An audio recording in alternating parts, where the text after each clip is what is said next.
What's going on, guys? Welcome back to the channel. Now, I know this is going to be a bold statement when I say this, but I think this might be the greatest spring rotation I've ever had. Some newer stuff, some stuff that you might not typically think would work well in the spring, but we've been hovering in the high 60s to high 80s this entire week that just passed. And man, I got some green stuff, some fresh stuff, some sweeter stuff. Just chef's kiss type of rotation for me personally. So, I mean, it's week number 226. I'm ready to get into this. Stay tuned.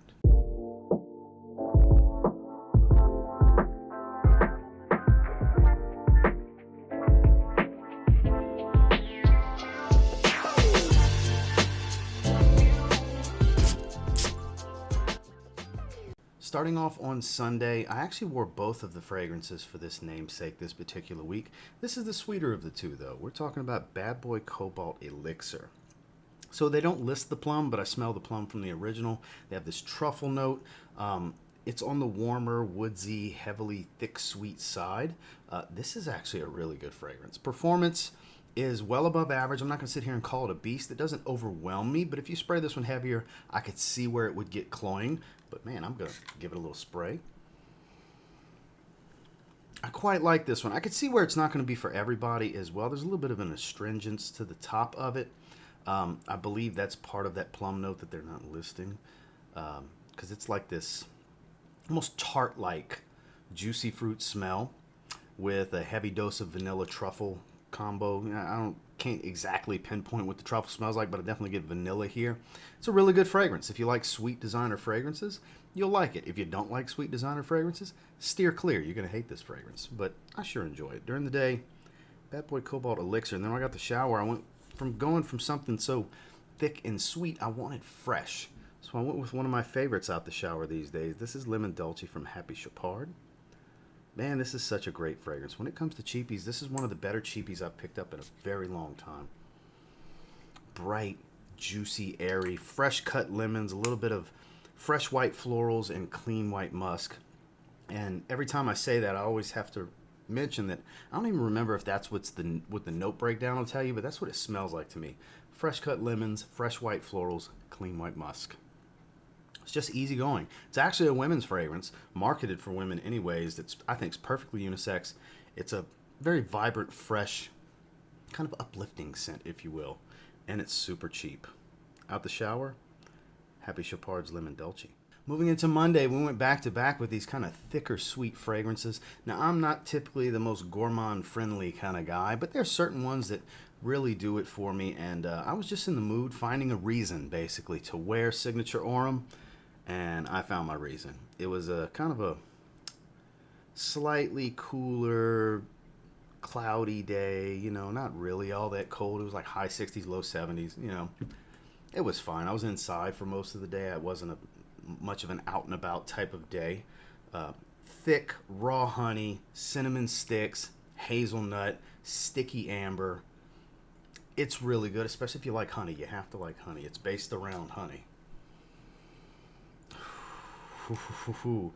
Man, it's such an authentic, you know, dripping off the honeycomb type of honey smell. Really good stuff. Thick aroma. Sillage lingers. Very, very dense fragrance. Not the most bright and airy option for a hot day. This one, it was kind of ideal weather, about as warm as I would want it to be to wear something like this. But man, perfectly unisex because of the gourmand nature of this fragrance, but it's still a warm, sticky, resinous, spicy fragrance at its core as well, and I think it's just as masculine as it is feminine, ergo perfectly unisex. Great performer, too. During the day, I went with Zaharoff's Signature Aurum.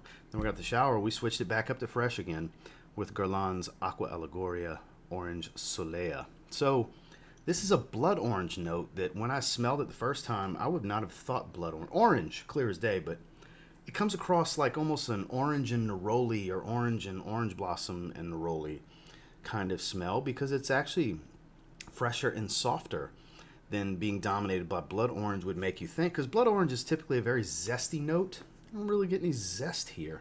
Get a lot of freshness.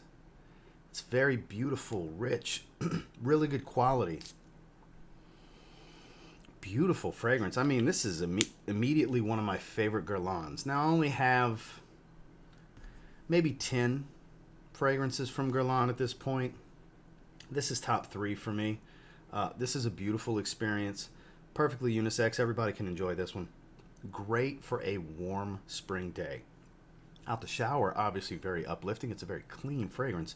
But during the day, I think this is just as good. Now I ended up wearing it out the shower. I've been doing that a lot lately. I just get in the mood for it in the evenings. And it's quite affordable for 125 ml. I want to say I paid in the high $50 range from, I'll have the link below, from Fragrance Buy. It's actually quite good if you want a beautiful fresh orange. Check out Aqua Allegoria Orange Soleia. Moving into Tuesday, this just recently released. I wore it during the day. I gave it 2 more sprays in the evening. You gotta like white florals and resins is basically how you can look at it, with the newly released Zaharoff Signature Bloom. So loaded with white florals, multiple types of jasmine, orange blossom. You get a little bit of gardenia here. But the biggest thing is it's going to dry down into a nice dose of myrrh. You get olibanum, a nice frankincense from start to finish. I would say the heart of the fragrance is where I get the most of the incense. It's basically a floral incense. Floral oriental is kind of the way I would class this one. Rich, sticky resinous, but white floral dominant. It's got this freshness to it. It's a very fresh white floral, but again, resins at its core as well, which takes it away from being too feminine of a fragrance. I think it really works in its favor. It's in the Zaharoff Signature Men's line, but if there was ever a signature line fragrance that women will absolutely enjoy, it's this one. Ergo, my wife's new favorite fragrance. My wife was heavily involved in the testing process. She loves Over the Moon. Loves this fragrance. So guys, if you were looking to get your wife something great for Mother's Day, because this is a limited run, he just did the one run. When it sells out, it won't be back till next spring. You might want to look into this one for your lady. If she likes white florals, if she's a fan of jasmine and gardenia, because even though it's loaded with jasmine, that gardenia does stick out a little bit in this one as well. I want to look into this. She's got to like resins though too. Keep that in mind. But this is a gorgeous fragrance. Perfect for the springtime, both day and night. This is grown-up stuff right here. Nothing playful and youthful, loaded with synthetics or anything like that. This is some quality stuff. All day long, I wore it both during the day and out the shower. Zaharoff Signature Bloom. Moving into Wednesday is one of my favorite designers released this year. It's still not readily available and easy to find, but boy, if you can get your hands on it, check out Jean-Paul Gaultier's Le Beau Paradise Garden. Now, it's not my favorite in the line. I still like the Le Parfum the most, but the addition of the ginger and the slightly earthy green tones to go with that beautiful coconut, fresh tropical feel of the DNA, it makes for a really good fragrance. I'm just a sucker for this DNA. I can't wait to see what the 4th fragrance is going to be. Honestly, I wouldn't mind. I thought the 3rd fragrance was going to be Le Beau Elixir. I thought this was going to end up being a Le Beau Elixir release. And we got this instead, and I'm totally happy with this. I'm here for it. Again, TLTG stamp of approval. You can get your nose on this one. Get your nose on this one, especially if you like either of the first two, the EDT or the Le Parfum. I'd love to see an Elixir next. Give me a rich, warm version. You know what I mean? This is my favorite DNA, favorite line from tongue twister. Jean-Paul Gaultier is the Le Beau line. My favorite Jean-Paul Gaultier fragrance is the Le Parfum flanker in this line. So naturally, I was going to be, over the moon for a new release here. And I've only worn it a handful of times, but every time is such a great experience. I just love the way it smells. Earthiness. The ginger's not overly spicy or creamy. It's kind of an actual, the most photorealistic note here is the ginger note. It smells like cutting some ginger, getting it ready to cook with a nice kind of creamy coconut, more so than sunscreen type of coconut, and a nice fresh yet earthy green tones. Beautiful fragrance during the day. Le Beau Paradise Garden. Then we got the shower. It was time for a good shave, and I went back to Old Faithful. The wife just loves it every time I use the Sauvage Aftershave Splash. It's called the Aftershave Lotion, but it's a splash. I'm pretty much at the halfway point now. I will get another bottle. Yeah, like pretty much spot on halfway at this point, right around halfway. I love it. I love the way it smells for the moment in time that I can smell it, because I go anosmic to it very quickly, Because you got to remember, when I pat it on, it's under the neck a little bit here. I pat around here, it's going around my head, and then my hands are still damp. I rub it on my chest. So I just got Sauvage all right here, and I mean, my nose goes, but my wife loves it. And my skin feels good when I use it. So there's benefit for me, there's benefit for her. That's the definition of a win-win in someone's household. So if you haven't tried it yet, don't let people detour you because it's Sauvage. Sauvage smells great. Out the shower, Sauvage aftershave. Moving into Thursday, I wore it all day long. I'm here for it. I quite enjoy it. It's one of my favorite designers released this year for sure. The highlight reel, Invictus Parfum. I'm digging it.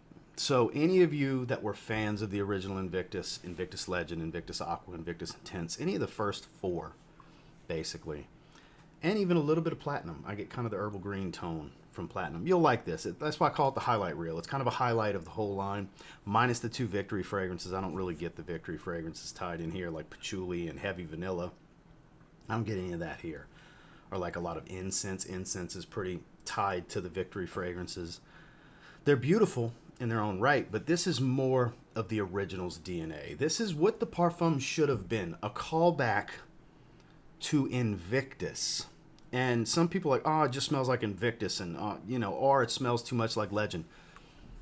Don't get it then, because I enjoy it. I thoroughly enjoy it. It's not as bright and loud as some of the ones I mentioned, because it does wear a little bit heavier, like a Parfum should in the first place. Raise the oil concentration, lose some top note. That's typically how it goes. Not always, depends on how things are blended and balanced, but crank up oil concentration, lose top note. That's just the way it works. I love it. I love it. You get that sweet bubblegum aquatic. It's not as intensive, scratchy synthetic as the original, but it still smells like the original. That black soap accord does make it a little soapy. Versus like the Aqua Flanker. Aqua 2018's got a little bit more soapiness. And then you get that salty herbal green feel of like Legend, more so Legend with a little bit of Platinum.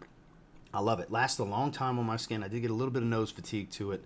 I've done some testing with it twice so far. We're spraying this with the air. I'm here for it. I get Invictus Invictus Legend pretty much right away. And I mean, they borrowed the gradients of Invictus Legend for this as well. So any of you that loved Invictus Legend, I believe that one's discontinued, just grab this. It's not one-to-one with Legend. It's kind of a combo of the original Legend Aqua, like I was saying. If I had to pick 3 that it smells most like, or I get the most nuance from, it's the original Aqua. I would say Legend, the original, then Aqua. In that order is kind of the way I would rank the tie-in to each of those. As you can see, I'm getting giddy and excited to talk about it because Invictus is one of my favorite DNAs of all time. Invictus and Invictus Aqua 2018 are 2 of my favorite fragrances ever, especially Aqua 2018. And I've always loved Legend. So I'm here for this. This is actually pretty much what I anticipated the Parfum to be. More so, this is what I hoped the Parfum would be. Anybody that was expecting it to not smell like original Invictus a lot, what did you think Invictus Parfum would be? So, because I've seen some mixed stuff online so far. And there's a commenter on my video that confused another viewer. That he was sold, that this one dude said it smells just like Hawas Ice. So he's like, I'm not going to, it's too redundant, I'm not going to bother then. I was like, man, go try it. Some random profile said, nah, it's redundant. Okay, anything that smells like Invictus, there's going to be some redundancy. It comes down to nuance. There's nuance here that, again, ties to all of those. And if you're a fan of Invictus, it's worth trying. I'm not saying run out and blind buy this one. Don't do what I did. I blind buy so you don't have to. I bought it directly from Rabanne's website. If it's at Macy's, go check it out. Whenever it does hit Macy's, if it's not there yet, go check it out if it interests you. Don't just go off of my opinion, Tom, Dick, Harry's video review, and random commenters, random written reviews. Don't just use that as your sole deciding factor. Be your own judge. Get out, spray it on your skin, see if you like it. Because you might miss out on something you love, or it might be like, yeah, that's a pass. I don't need that. If you don't spray it on skin, smell it for yourself, you won't know. But all day long, Invictus Parfum. Moving into Friday, so back to the all day long approach because I just love and adore this fragrance. I missed out. I should have got this sooner. It's one of my favorite blue fragrances. This is like top 5 blue for me. There might be an argument for top 3, but top 5 for sure. Bad Boy Cobalt. I love it. That plum sweetness is beautiful in the opening, a little fresh and spicy. It's a synthetic fragrance, nothing natural smelling about this. It's unnatural chemical smell. But it smells great at the same time. The color of this bottle is fitting. It is a blue, a sweeter blue early, dries in, it maintains that synthetic nature. As it dries, you get more of a woody nuance with still that light, fresh, spicy accord, more of an ambroxan-like smell to it, like this musky, almost ambroxan-like accord. I want to say they have ambergris listed. This is basically just ambroxan. I love the way this smells. We're spraying it. I love the way this smells. So it does remind me more of Coach for Men than Invictus Platinum, because I've seen the comparisons. I've been asked about the comparisons to Invictus Platinum and to Coach for Men. I get, in the opening, I get more of the tie-in to Invictus Platinum. As it settles and dries, I get so much more Coach for Men. And I'm a big fan of both of those fragrances. It's kind of a combination of the two plus a little bit of its own thing. Blue fragrances, there's going to be redundancy. It's going to happen, and there's going to be different stages, nuances, whatever, that are going to remind you of other blue fragrances. It's just what it is. The genre is a redundant genre as a whole. But man, this one did it right for me. I'm a fan. It performs really well for me. I've seen people complain about weaker performance. Again, I think it's nose fatigue, especially with something that I'm convinced has ambroxan in it. I'm a huge fan. If you haven't tried it yet, try it. Maybe you're late to the game like me all day long. Carolina Herrera, Bad Boy Cobalt. Finally, on Saturday, one that kind of took me by surprise and a classic for the two fragrances for today. So I did an unboxing first impressions before I went to the gym yesterday morning, because this is Sunday morning at the recording of this. So Saturday morning, I gave Boss Bottled Triumph Elixir a good spritz, had it on my hand, went to the gym. Don't wear this to the gym unless you're that guy that wears these beast mode fragrances to the gym. Don't be that guy. There's a bunch of people that tell you to be that guy. Don't be that guy. Wear something lighter and fresher if you're going to wear something to the gym. I shouldn't smell you three machines over. It's the gym. Come on. I get wanting to smell fresh, but come on. This, though, does have that resinous DNA of Boss Bottled Elixir, which is great. There's an argument for it being the best Boss fragrance, or the best Boss Bottled at least. I totally get that. And because they did two great elixirs in a row with Boss the Scent Elixir and Boss Bottled Elixir, I immediately expected a great fragrance. I feel like I got a great fragrance. I rated it right under great at 7.75 out of 10. With my first impressions, I'm ready to bump that to 8 easily, maybe even 8.5 since I've worn it now. But I sprayed it during the day. It was pumping off my hand for the few hours I was at the gym. Came home, took my shower, decided to reapply, and went on about my evening. We actually went to dinner. We went to the movies. We had a full evening. This stuff kept rolling with 4 sprays. So, violet leaf, sure. Pretty much heavy violet leaf. It's going to smell like every heavy violet leaf opening you've ever smelled. Plus Boss Bottled Elixir's DNA. And then as it settles down more, it becomes more of an earthy vetiver patchouli combo. Like there's a creaminess to it, but still an earthy, woodsy feel. And I know it's not going to be for everyone, but I actually quite like this one. This is a very interesting fragrance from them. So if you put it next to Boss Bottled Elixir, this is a slightly fresher reimagining because of the way the violet leaf and the aromatics here come across. Because I'm convinced there's still some lavender in here, because it smells like they dosed it with lavender early on. It's even a little powdery, but man, it's a great release. When I first sprayed it and was smelling it, I was kind of like, it's really good, but there's a lot of stuff that came out that's much better than this. And I still think there's better releases so far than this one, but this is up there. This is worth trying, especially if you're a fan of Boss Bottled Elixir. During the day, into the evening, Boss Bottled Triumph Elixir, and then when I got out the shower, again, my second shower, after we got back from the movies, I figured, what the hell, Nautica Voyage. I'll say it here and now. One of the greatest affordable fragrances of all time. And I don't care who doesn't agree. I don't. It's that jam. I feel everybody should roll the dice on this one at some point. It's worth trying, even if you end up hating it. At least you found out you hated it. See what all the fuss was about. Because this is one of the most iconic hype beasts of all time. As far as the the online fragrance community. Fresh, watery, aquatic, green apple, clean, musky, white, floral. That's all the things you can expect from this one. That's what I get from it anyways. Under 20 bucks. I get solid performance. I get every bit of 6 or so hours out of this one. It's worth a dice roll to me. Not too often you'll hear me encourage you blind buying, but I mean, shit, give it a chance. Might be the greatest cheapie you ever picked up. Might be a complete waste of $16. I don't know. Don't get mad at me if you feel like it was a waste of $16. You don't have to blind buy the damn thing. You're a grown adult. You make your own purchasing decisions, but I still think it's one of the greatest. Out the shower, Nautica Voyage. Well, that was this week's rotation, and until next time, do me a real quick favor. Go ahead and like, comment, subscribe, because I do appreciate all the feedback, and I love hearing from you guys. What'd you guys wear this week?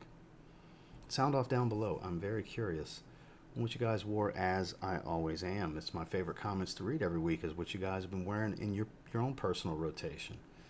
Until next time, I will say, if you get your hands on any of the stuff I wore this week and you give a spray now, you might end up thanking me later. Who knows? Have a good one, guys.